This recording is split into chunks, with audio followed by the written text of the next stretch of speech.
Common ആയിട്ട് കണ്ടുവരുന്ന കരൾ രോഗങ്ങളിലൊന്നാണ് ഫാറ്റി ലിവർ.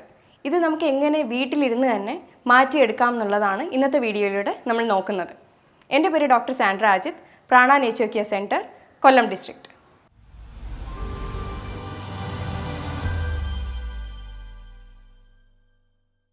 എന്താണ് ഫാറ്റി ലിവർ, അതായത് കരൾ വീക്കം എന്താണെന്നുള്ളത് നമുക്ക് നോക്കാം. കരളിൽ ഒരു പരിധിയിലപ്പുറം കൊഴുപ്പടിയുന്നതിനെയാണ് ഫാറ്റി ലിവർ എന്ന് പറയുന്നത്. ഇത് ആൺപെൺ വ്യത്യാസമില്ലാതെ, പ്രായപരിധി വ്യത്യാസമില്ലാതെ ഇപ്പോൾ എല്ലാവർക്കും കണ്ടുവരുന്ന ഒരു രോഗം കൂടിയാണ്. ഇത് മെയിനായിട്ട് 2 ടൈപ്പാണുള്ളത്. ഒന്ന് ആൽക്കഹോളിൻ്റെ ഉപയോഗം മൂലം ഉണ്ടാകുന്നത് ആൽക്കഹോളിക് ഫാറ്റി ലിവർ ഡിസീസ് എന്ന് പറയും. Non alcoholic fatty liver disease അല്ലാതുള്ള കാരണങ്ങൾ കൊണ്ടുണ്ടാകുന്നതാണ്. ഇതിൻ്റെ കാരണങ്ങൾ പലതാണ്.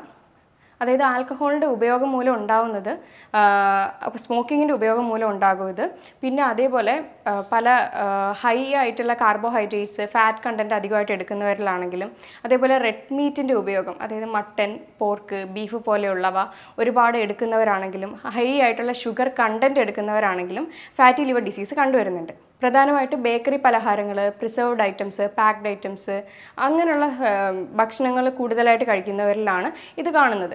അതുമാത്രമല്ല HFCS എന്ന് പറയുന്ന ഒരു സിറപ്പ് അടങ്ങിയ ബേക്കറി ഐറ്റംസ് ഒക്കെ കഴിക്കുന്നവരിലും ഇത് കാണുന്നുണ്ട്. കുഞ്ഞുങ്ങളിൽ ഇത് കാണാൻ കാരണവും ഇതൊക്കെ തന്നെയാണ്. ചില മെഡിസിൻ്റെ അമിതമായിട്ടുള്ള ഉപയോഗം മൂലവും ഫാറ്റി ലിവർ ഡിസീസ് കണ്ടുവരുന്നുണ്ട്. അതായത് ഡോക്ടറിൻ്റെ പ്രിസ്ക്രിപ്ഷൻ ഇല്ലാതെ തന്നെ ഒരു കോഴ്സ് കംപ്ലീറ്റ് ചെയ്തിട്ട് പിന്നെയും പ്രിസ്ക്രിപ്ഷൻ ഇല്ലാണ്ട് തന്നെ പോയിട്ട് മരുന്ന് വാങ്ങി ഉപയോഗിക്കുന്നവരാണ് നമ്മളിൽ പലരും. അപ്പോൾ അങ്ങനെയുള്ളവർക്കും ഫാറ്റി ലിവർ ഡിസീസ് കണ്ടുവരുന്നുണ്ട്.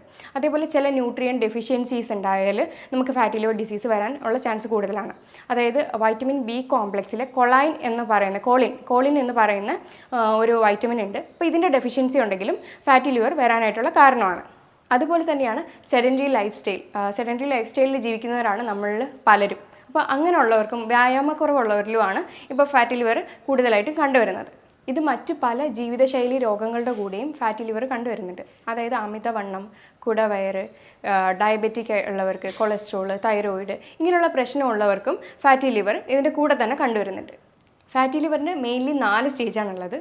ആദ്യത്തെ 5% കൊഴുപ്പ് കരളിൽ അടിയുന്നത് സർവ്വസാധാരണമാണ്. അതിൽ കൂടുതൽ, അതായത് 5% കൂടുതൽ വരുമ്പോഴാണ്, അതായത് 8% വരുമ്പോഴാണ് സ്റ്റേജ് 1 മാറുന്നത്. സ്റ്റേജ് 2 മാറുന്നത് 8% നിന്നും 12% വരെയൊക്കെ ആകുമ്പോഴത്തേക്ക് സ്റ്റേജ് 2 മാറുന്നുണ്ട്. 12% മുതൽ 15 വരുമ്പോഴത്തേക്കാണ് സ്റ്റേജ് 3 മാറുന്നത്. ഇത് ഈ 3 സ്റ്റേജുകൾ നമുക്കത് റിവേഴ്സിബിളാണ്, നന്നായിട്ട് റിവേഴ്സിബിൾ ആവാൻ പറ്റുന്ന സ്റ്റേജുകളാണ് ഈ 3 വരുന്നത്. അപ്പം 4ാമത്തെ സ്റ്റേജ് എന്ന് പറയുന്നത് സിറോസിസിലേക്ക് ആണ് കടക്കുന്നത്. അതായത് 15% കൂടുതലായിട്ട് ഫാറ്റ് ഡെപ്പോസിറ്റ് ചെയ്യുമ്പോഴാണ് അത് സ്റ്റേജ് 4, അതായത് സിറോസിസ് എന്ന സ്റ്റേജിലേക്ക് പോകുന്നത്. ചിലപ്പോൾ അത് ക്യാൻസറിന് തന്നെ കാരണമായേക്കാം. ഇതിൻ്റെ ലക്ഷണങ്ങളെന്ന് പറഞ്ഞു കഴിഞ്ഞാൽ മറ്റുള്ള രോഗങ്ങൾക്കുള്ളതുപോലെ തന്നെ കോമൺ ആയിട്ടുള്ള കുറച്ച് കാര്യങ്ങൾ മാത്രമാണ് നമുക്കിതിനകത്ത് കാണാൻ കഴിയുന്നത്. കാരണം ഇത് ഫാറ്റി ലിവർ ഒന്ന് പ്രോഗ്രസ് ആയി കഴിഞ്ഞ് പോകെയാണ് ഈ ഉറക്കക്കുറവും ക്ഷീണവും തളർച്ചയൊക്കെ ഉണ്ടാകുന്നത്. പിന്നെ വയറിൻ്റെ വലത് ഭാഗത്ത് മുകളിലായിട്ടുള്ള ഒരു ഡിസ്കംഫർട്ട്നെസ് ഒക്കെയാണ് പ്രധാനമായിട്ട് ഇതിന് കാണുന്നത്. വയറിനകത്തുള്ള ബുദ്ധിമുട്ട് കാരണം യൂറിനായാലും മോഷനായാലും അതിൻ്റെ ആ ഒരു വ്യത്യാസം, അതിനകത്തുണ്ടാകുന്ന ചേഞ്ചസും അതിനകത്തൂടെ കാണാൻ പറ്റും നമുക്ക്. അതൊക്കെയാണ് ലക്ഷണങ്ങളെന്ന് പറയുന്നത്. പിന്നെ സ്കിന്നിനകത്ത് തന്നെ പല ഡിസ്കളറേഷൻസും ഉണ്ടാവും. മുഖത്ത് നീര് കെട്ടുക, പിന്നെ കണ്ണിൻ്റെ 2 സൈഡിലുമായിട്ട് നിഴലിപ്പ് പോലെ വരിക, ഇതൊക്കെയാണ് നമ്മുടെ ഫാറ്റി ലിവറിന് വരുന്ന ലക്ഷണങ്ങൾ എന്ന് പറയുന്നത്. ഇതിങ്ങനെ എന്തെങ്കിലും ഉണ്ടെങ്കിൽ ഉറപ്പായിട്ട് ഒരു ഡോക്ടറിനെ കൺസൾട്ട് ചെയ്ത് അതിന് വേണ്ടുന്ന ഒരു ഡയഗ്നോസ്റ്റിക് മെത്തേഡ് ചെയ്യുന്നതായിരിക്കും ഏറ്റവും ബെറ്റർ ആയിട്ടുള്ളൊരു കാര്യം. ഇത് നമുക്ക് അറിയണമെങ്കിൽ നമുക്ക് ബ്ലഡ് ടെസ്റ്റ് ചെയ്ത് നോക്കാവുന്നതാണ്. ബ്ലഡ് ടെസ്റ്റിൽ ലിവർ ഫങ്ഷൻ ടെസ്റ്റിന് SGOT, SGPT വാല്യൂസ് നമുക്ക് നോക്കാവുന്നതാണ്. പിന്നെ ഒരു സ്കാൻ എടുക്കാം. സ്കാൻ എന്ന് പറയുമ്പോൾ അൾട്രാസൗണ്ട് സ്കാൻ വയറിൻ്റെയും പെൽവിസിൻ്റെയും കൂടി എടുത്തു കഴിഞ്ഞാൽ അതിനകത്ത് നമുക്ക് ഗ്രേഡും കാര്യങ്ങളൊക്കെ തിരിച്ചറിയാൻ പറ്റുന്നതായിരിക്കും. പിന്നെ നമുക്ക് ഫൈബ്രോ സ്കാൻ എടുക്കാം. റെയർ ആയിട്ട് ബയോപ്സിയും ചെയ്യാറുണ്ട്. ചില ടൈം ഈ ലിവർ ഫങ്ഷൻ ടെസ്റ്റ് ചെയ്യുമ്പോൾ SGOT, SGPT വാല്യൂ നോർമലായിട്ട് കാണിക്കും. നമ്മുടെ സ്കാൻ എടുക്കുകയാണെങ്കിൽ അതിനകത്ത് ചിലപ്പോൾ ഗ്രേഡ് 1 അങ്ങനെയൊക്കെ ആയിരിക്കും കാണിക്കുന്നത്. അപ്പോൾ അങ്ങനെയുള്ള സ്റ്റേജുകളിൽ ഒരു ഫൈബ്രോ സ്കാൻ ചെയ്യുന്നത് വളരെ നല്ലതായിരിക്കും. നമുക്ക് ഗ്രേഡ് 3 വരെ ലിവറിനൊരു റീജനറേറ്റീവ് കപ്പാസിറ്റി ഉണ്ട്. അതായത് തന്നെത്താനെ സുഖപ്പെടുത്താൻ ഒരു കഴിവുള്ള ഒരു ഓർഗനാണ് ലിവർ എന്ന് പറയുന്നത്. അപ്പോൾ ഗ്രേഡ് 3 ഒക്കെ ആണെങ്കിൽ നമുക്കത് തിരിച്ച് നോർമൽ ലെവലിലേക്ക് കൊണ്ടുവരാനായിട്ട് കഴിയും. എന്നാൽ ഇത് ഫൈബ്രോസിസും കഴിഞ്ഞ് സിറോസിസ് എന്ന സ്റ്റേജിലേക്ക് പോയി കഴിഞ്ഞ് കഴിഞ്ഞാൽ അതിനേക്കാളും ബുദ്ധിമുട്ടുകളാണ് ഉണ്ടാകുന്നത്. പിന്നെ വയറ്റിൽ വെള്ളം കെട്ടുക, പിന്നെ രക്തം ഛർദ്ദിക്കുക എന്നുള്ള ഒരു ബുദ്ധിമുട്ടിലേക്കൊക്കെ പോവുകയാണ് ചെയ്യുന്നത്. അപ്പോൾ അതിൻ്റെയൊക്കെ ട്രീറ്റ്മെൻറ്റ് പ്രൊസീജിയർ എന്നൊക്കെ പറയുന്നത് കുറേ കഷ്ടപ്പാടുള്ളതാണ്. അപ്പോൾ അത്രയും വരെ പോകാതെ പെട്ടെന്ന് തന്നെ ഇത് കണ്ടുപിടിച്ച് ട്രീറ്റ് ചെയ്യാനാണ് നമ്മൾ ആദ്യം ശ്രദ്ധിക്കേണ്ടത്. ഇപ്പോൾ പലരും ഡോക്ടേഴ്സിൻ്റെ അടുത്തൊക്കെ പോയിട്ട് സംസാരിക്കാറുണ്ട്, ഇങ്ങനെ ഫാറ്റി ലിവർ ഉണ്ട്. അപ്പോൾ അവരും ചില ഡോക്ടേഴ്സ് തന്നെ പറയും ഓക്കെ അത് കുഴപ്പമില്ല അങ്ങനെ. അപ്പോൾ അവരും അത് നിസ്സാരമായിട്ട് എടുക്കും. ഓക്കെ എല്ലാവർക്കും ഉള്ളതല്ലേ, ഷുഗറും കൊളസ്ട്രോളും ഒക്കെ ഉള്ളതുപോലെ തന്നെ ഫാറ്റി ലിവറും പുതിയൊരു രോഗം കൂടെ എന്നുള്ള രീതിയിൽ മാത്രമാണ് കാണുന്നത്. എന്നാൽ ശരിക്കും ഇത് അങ്ങനെ വിടാൻ പാടില്ലാത്ത ഒരു അസുഖം കൂടിയാണ്. ഇതിൻ്റെ മാനേജ്മെൻറ്റ്, ഇതിനെ എങ്ങനെ മാനേജ് ചെയ്യാം എന്ന് നോക്കുന്നത് നമ്മൾ ചെയ്യുന്നതെന്ന് വെച്ച് കഴിഞ്ഞാൽ ആദ്യം ചെയ്യുന്നത് ഡയറ്ററി ചേഞ്ചസ് വരുത്തുക എന്നുള്ളതാണ്. ഡയറ്ററി ചേഞ്ചസിൽ തന്നെ കുറച്ച് ഭക്ഷണങ്ങൾ ഒഴിവാക്കേണ്ടതായിട്ടും വരും, കുറച്ച് ഇൻക്ലൂഡ് ചെയ്യേണ്ടതായിട്ടും വരും. അതുപോലെ തന്നെയാണ് ലൈഫ് സ്റ്റൈൽ മോഡിഫിക്കേഷനും കുറച്ച് ചേഞ്ച് ചെയ്യേണ്ടി വരും. ഡയറ്ററി മോഡിഫിക്കേഷനിൽ തന്നെ നമ്മൾ അധികമായിട്ട് എടുക്കുന്ന കാർബോഹൈഡ്രേറ്റ്, ഫാറ്റ്, പിന്നെ ഷുഗർ കണ്ടന്റിൽ തന്നെ bakery items, preserved item, packed items, പിന്നെ പ്രോസസ്ഡ് ഐറ്റംസ്, അതിനകത്ത് തന്നെ HFCS അടങ്ങിയ ഹൈ ഫ്രക്ടോസ് കോൺ സിറപ്പ് അടങ്ങിയ അമിതമായിട്ട് വരുന്ന ഭക്ഷണങ്ങളൊക്കെ ഒഴിവാക്കിയിട്ട് അവിടെ നമുക്ക് പ്രീബയോട്ടിക്, പ്രോബയോട്ടിക്, ഫൈബർ റിച്ച് ആയിട്ടുള്ള ഡയറ്റ് കൊണ്ടുവരാം. അപ്പോൾ പ്രീബയോട്ടിക്, പ്രോബയോട്ടിക് എന്ന് പറയുമ്പോൾ അതിനകത്ത് ഫൈബർ വരും. അതേപോലെ തന്നെ പ്രോബയോട്ടിക്കിനകത്ത് കേടും അധികം പുളിയില്ലാത്ത തൈരും കാര്യങ്ങളൊക്കെ നമ്മുടെ ഭക്ഷണത്തിൽ ഉൾപ്പെടുത്തുക. ഫൈബർ റിച്ച് ആയിട്ടുള്ളത് ഞവര അരി, ബ്രൗൺ റൈസ്, മട്ട അരി ഇതൊക്കെ കഴിക്കുന്നത് നല്ലതാണ്. അധികമായിട്ടുള്ള റെഡ് മീറ്റിൻ്റെ ഉപയോഗവും ബുദ്ധിമുട്ടുകൾ ഉണ്ടാക്കാറുണ്ട്, അതായത് പോർക്ക്, മട്ടൻ, ബീഫ് പോലെയുള്ളവ. എന്നാൽ ഇത് വൈറ്റ് മീറ്റിലേക്ക് സ്വിച്ച് ചെയ്ത് കഴിഞ്ഞാൽ അതിനകത്ത് കാട, ചിക്കൻ അതൊക്കെ വൈറ്റ് മീറ്റിൽ വരുന്നതാണ്. അപ്പോൾ അതൊക്കെ ഒന്ന് മിതമായിട്ട് കഴിക്കുന്നതുകൊണ്ട് കുഴപ്പമൊന്നും ഉണ്ടാവില്ല. പിന്നെ ഒമേഗ 3 ഫാറ്റി ആസിഡ്സ് ആയ ചെറു മത്സ്യങ്ങളും കാര്യങ്ങളൊക്കെ കഴിക്കാവുന്നതാണ്. പിന്നെ റിഫൈൻഡ് ഓയിലായിട്ടുള്ള സൺഫ്ലവർ ഓയിൽ, പാം ഓയിലൊക്കെ ഇന്ന് അവൈലബിൾ ആണ്. അതും യൂസ് ചെയ്യുന്നവരാണ് നമ്മളിൽ പലരും.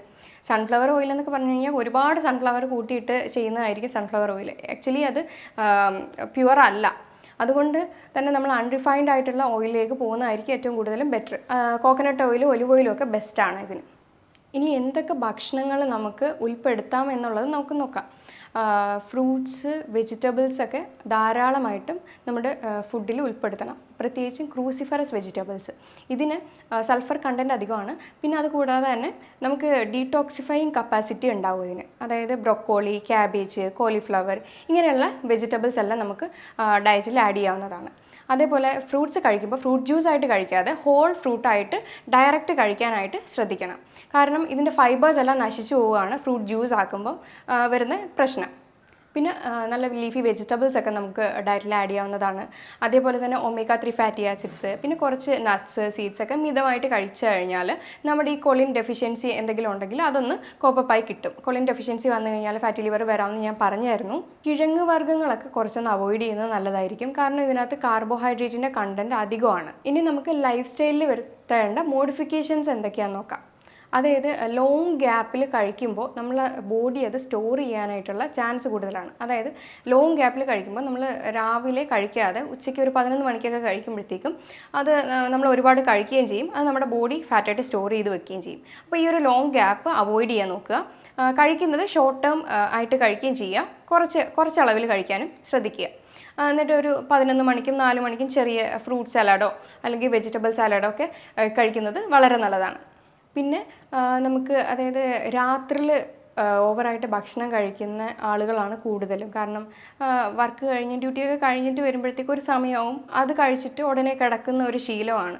എന്നാൽ ഭക്ഷണം കഴിച്ചിട്ട് ഉടനെ കിടക്കാനും പാടില്ല. പിന്നെ രാത്രിയിൽ കഴിക്കുന്ന ഒരു 6:30, 7 ആ ഒരു ടൈമിൽ മാക്സിമം ഒന്ന് കഴിക്കാൻ നോക്കുക. എന്നിട്ട് പിറ്റേ ദിവസം രാവിലെ ഒരു 8 മണിക്ക് കഴിക്കുമ്പോഴത്തേക്കും നമുക്കൊരു ഇൻ്റർമീഡിയറ്റ് ഫാസ്റ്റിംഗ് രൂപത്തിൽ കിട്ടുകയും ചെയ്യും. അപ്പോൾ അത്രയും ടൈം ഗ്യാപ്പും കിട്ടും. ആ ഒരു മോഡിഫിക്കേഷൻ നടത്തിയാൽ ഏറ്റവും നല്ലൊരു കാര്യമാണ്. അതുപോലെ നമുക്ക് കൊണ്ടുവരാൻ പറ്റുന്ന ഒന്നാണ് ഡെയിലി 1 മണിക്കൂർ എക്സസൈസ് അല്ലെങ്കിൽ യോഗ ചെയ്യുന്നത്. അതേപോലെ ഈ പകൽ ഉറക്കവും ഒഴിവാക്കുന്നത് വളരെ നല്ലതായിരിക്കും. എക്സസൈസും യോഗയൊക്കെ ചെയ്യുമ്പോഴത്തേക്കും നമ്മുടെ ബോഡി മെറ്റബോളിസം ഒക്കെ ഇമ്പ്രൂവ് ആയി നമ്മുടെ ശരീരം ഒന്ന് ആക്ടിവേറ്റ് ആവുകയാണ് ചെയ്യുന്നത്. വെയിൽ കൊള്ളുന്നത് നല്ലതാണ്. ഡെയിലി ഒരു 20 മിനിറ്റ് അല്ലെങ്കിൽ 30 മിനിറ്റ് ശരീരത്തേക്ക് വെയിൽ കൊള്ളുന്നത് നല്ലതാണ്. അതേപോലെ നമ്മുടെ ഫാറ്റി ലിവറിന് 3 ഫങ്ഷണൽ ഫുഡുണ്ട്. അതെന്തൊക്കെയാണെന്ന് നമുക്ക് നോക്കാം. ആദ്യത്തേത് കോഫിയാണ്. കോഫി എന്ന് പറഞ്ഞു കഴിഞ്ഞാൽ പാലും പഞ്ചസാരയും ഇടാതെ ഡെയിലി ഒരു 3 കപ്പ് വരെ ഓക്കെയാണ്. ബ്ലാക്ക് കോഫിയാണ് ഏറ്റവും നല്ലതായിട്ടുള്ളത്. ഇപ്പോഴത്തെ പഠനം പറയുന്നുണ്ട് ബ്ലാക്ക് കോഫിയുടെ ഉപയോഗം ഫാറ്റി ലിവറിനെ കുറയ്ക്കാനായിട്ട് സഹായിക്കുമെന്ന്. അതേപോലെ ഒരു വൈറ്റമിനാണ് വൈറ്റമിൻ ഇ. നല്ലതാണ്. ഇത് കൂടുതലും നട്ട്സിലും സീഡ്സിലും ഒക്കെയാണ്. പക്ഷേ അത് ലിമിറ്റഡ് എമൗണ്ടിൽ എടുക്കുന്നതായിരിക്കും ഉചിതം. പിന്നെ വൈറ്റമിൻ സി ആണ്. ഒരു ഗ്ലാസ് വാം വാട്ടറിൽ 1/2 ലൈമ് പിഴിഞ്ഞൊഴിച്ച് കുടിക്കുകയാണെങ്കിൽ അതും നല്ലൊരു റെമഡിയാണ്. അത് വൈറ്റമിൻ സി റിച്ച് ആണ്. അത് ആൻറ്റി ഓക്സിഡൻ്റ് ആയിട്ട് ആക്ട് ചെയ്യുന്ന ഒന്നാണ്. ഇനി കുറച്ച് ഹോം റെമഡീസ് നമുക്ക് നോക്കാം. ഫാറ്റി ലിവറിന് നമുക്കൊന്ന് സപ്പോർട്ട് ചെയ്ത് അതിനെ ഒന്ന് റെഡ്യൂസ് ചെയ്യാൻ ഈ ഹോം റെമഡീസും കൂടെ ചെയ്ത് കഴിഞ്ഞാൽ നല്ലൊരു റിസൾട്ട് ഉണ്ടാവും. ആദ്യത്തേത് ഇരട്ടിമധുരമാണ്. ഇരട്ടിമധുരം എഷ്ടിമധു എന്ന് ആയുർവേദത്തിൽ പറയും. ലിക്വറൈസ് പൗഡർ എന്ന് അറിയപ്പെടും. അപ്പോൾ ഇത് ഒരു മരത്തിൻ്റെ വേരാണ്. അപ്പോൾ ഇതിൻ്റെ നീര് ചതച്ചെടുത്തതിന് ശേഷം, അല്ലെങ്കിൽ ഇത് പൗഡർ ഫോമിലും അവൈലബിൾ ആണ്, അതൊരു ടീസ്പൂണോ എടുത്തിട്ട് നമ്മുടെ വീട്ടിൽ തന്നെ പൊടിച്ച മഞ്ഞൾപ്പൊടി കുറച്ചൊരു നുള്ളിൽ എടുത്തതിന് ശേഷം ഇത് നല്ല വെള്ളത്തിൽ തിളപ്പിച്ചിട്ട് അത് ഇടനേരത്തിൽ രാവിലെ 11 മണിക്കോ അല്ലെങ്കിൽ വൈകിട്ട് 4 മണിക്കോ ആയിട്ട് ഇത് കഴിക്കാവുന്നതാണ്. ആപ്പിൾ സിഡർ വിനെഗർ അര സ്പൂൺ എടുത്തതിന് ശേഷം അതൊരു ഗ്ലാസ് വെള്ളത്തിൽ നന്നായിട്ട് കലർത്തി അത് ഇടനേരത്തിൽ കഴിക്കുന്നത് നല്ലതാണ്. അടുത്തതാണ് കരിക്കിൻ വെള്ളം. അത് വീക്ക്ലി 2-3 പ്രാവശ്യം എടുക്കുന്നത് നല്ലതാണ്. അതേപോലെ തേനും മഞ്ഞൾപ്പൊടിയും കൂടെ കുറച്ച് മിക്സ് ചെയ്ത് ഡെയിലി ബേസിസിൽ കഴിക്കുന്നത് നല്ലതാണ്. ഒരിക്കലും ഒരു ഹോം റെമഡിയോ എന്തോ ആയിക്കോട്ടെ അത് കണ്ടിന്യൂസ് കുറേ നാളത്തേക്ക് എടുക്കാൻ പാടില്ല. ഒരു 10 ദിവസം എടുക്കുക, ഗ്യാപ്പ് വിടുക, പിന്നെ ആവശ്യമെങ്കിൽ മാത്രം 10 ദിവസം എടുക്കുക. അങ്ങനെ വേണം ചെയ്യാനായിട്ട്. ഇനി ഒരു ഡ്രിങ്കാണ്. 1 ഗ്ലാസ് കരിക്കിൻ വെള്ളം എടുത്തിട്ട് അതിനകത്ത് കുറച്ച് ഫ്ലാക്സ് സീഡ് ആഡ് ചെയ്യുക. അതായത് ചണവിത്ത് എന്ന് പറയും. അപ്പോൾ ഇത് വൈറ്റമിൻ ഇ ഒക്കെ റിച്ച് ആണ്. അപ്പോൾ ഇത് ആഡ് ചെയ്തതിന് ശേഷം കുറച്ച് നാരങ്ങാനീര് ഒഴിക്കുക. അതിൻ്റെ കൂടെ സിനമൺ എന്ന് പറയുന്ന കറുവപ്പട്ട എന്ന് പറയുമ്പോൾ 2 ടൈപ്പാണുള്ളത്. മറ്റേത് പെട്ടെന്ന് ഒടിഞ്ഞു കിട്ടത്തില്ല. ഇത് പേപ്പർ പോലെ പൊടിഞ്ഞു വരും. കുറച്ച് എക്സ്പെൻസീവാണ്. അപ്പോൾ അതും കുറച്ച് ആഡ് ചെയ്തതിന് ശേഷം അതിൻ്റെ കൂടെ മഞ്ഞൾപ്പൊടിയും കൂടെ ആഡ് ചെയ്തിട്ട് ഇതെല്ലാം കൂടെ മിക്സ് ചെയ്ത് ഇത് ഒരു സ്നാക്കായിട്ട് എടുക്കുന്നത് നല്ലതായിരിക്കും. രാവിലെ 11 മണിക്കോ അല്ലെങ്കിൽ വൈകിട്ട് 4 മണിക്കോ കഴിക്കുന്നത് വളരെ നല്ലതാണ്. അടുത്ത ഒരു ടിപ്പാണ് സിനമൺ തന്നെ കുറച്ച് എടുത്തിട്ട് മഞ്ഞൾപ്പൊടി എടുത്ത് വെള്ളത്തിൽ നന്നായിട്ട് മിക്സ് ചെയ്ത് ഗ്രീൻ ടീ ആയിട്ട് ഇത് ചേർത്ത് കഴിക്കുന്നത് വളരെ നല്ലതാണ്. പിന്നെ ബാർലിയുടെ പൊടിയോ അല്ലെങ്കിൽ ബാർലിയോ എടുത്തിട്ട് വെള്ളത്തിൽ തിളപ്പിച്ച് അരിച്ചെടുത്ത് അതും കുടിക്കുന്നത് നല്ലതാണ്. പിന്നെ നെല്ലിക്കയുടെ ജ്യൂസ് കുടിക്കുന്നത് നല്ലതാണ്. നെല്ലിക്ക 2 എടുത്തിട്ട് കുറച്ച് വെള്ളത്തിൽ മഞ്ഞൾപ്പൊടിയും ഉപ്പും കറിവേപ്പിലയും കൂടി ഇട്ട് നന്നായിട്ട് ജ്യൂസ് അടിച്ചിട്ട് അത് കുടിക്കുന്നത് നല്ലതാണ്. ലാസ്റ്റ് ഒരു ടിപ്പും കൂടെ പറയാം. 1 ഗ്ലാസ് മോരെടുക്കുക. അതിനകത്ത് കുറച്ച് ഇന്ദുപ്പ്, കറിവേപ്പില, കുറച്ച് മഞ്ഞൾപ്പൊടിയും കൂടെ ആഡ് ചെയ്തിട്ട് ഇതും ഇടനേരത്തിൽ കഴിക്കുന്നത് വളരെ നല്ലതാണ്. അപ്പോൾ ഇത്രയൊക്കെ ചെയ്ത് കഴിഞ്ഞാൽ തന്നെ ഒരുവിധമുള്ള ഫാറ്റി ലിവറൊക്കെ നമുക്ക് വീട്ടിൽ നിന്ന് തന്നെ മാറ്റിയെടുക്കാവുന്നതാണ്. പിന്നെ ഒരു 21 ദിവസത്തെ ഡീറ്റോക്സ് പ്രോഗ്രാമിലേക്ക് വന്നു കഴിഞ്ഞാൽ നമ്മൾ നന്നായിട്ട് ബോഡിയെല്ലാം ഡീറ്റോക്സ് ചെയ്ത് നല്ല മെറ്റബോളിസമൊക്കെ ഇമ്പ്രൂവ് ആയി ഒരു 3 മാസം കൊണ്ടൊക്കെ തന്നെ ഒരു ഗ്രേഡ് 2 ആയാലും 3 ആയാലും നമുക്ക് അത്യാവശ്യം പെട്ടെന്ന് തന്നെ പഴയ സ്റ്റേജിലേക്ക് കൊണ്ടുവരാൻ പറ്റുന്ന ഒരു രോഗമാണ് ഫാറ്റി ലിവർ എന്ന് പറയുന്നത്. ഈ പറഞ്ഞ കാര്യങ്ങളിൽ എന്തെങ്കിലും ഡൗട്ടോ കാര്യങ്ങളോ ഉണ്ടെങ്കിൽ താഴെ തന്നിരിക്കുന്ന നമ്പറിലേക്ക് കോൺടാക്റ്റ് ചെയ്യാവുന്നതാണ്. ഇനി അടുത്തൊരു വീഡിയോയുമായി കാണുന്നവരെ താങ്ക് യു.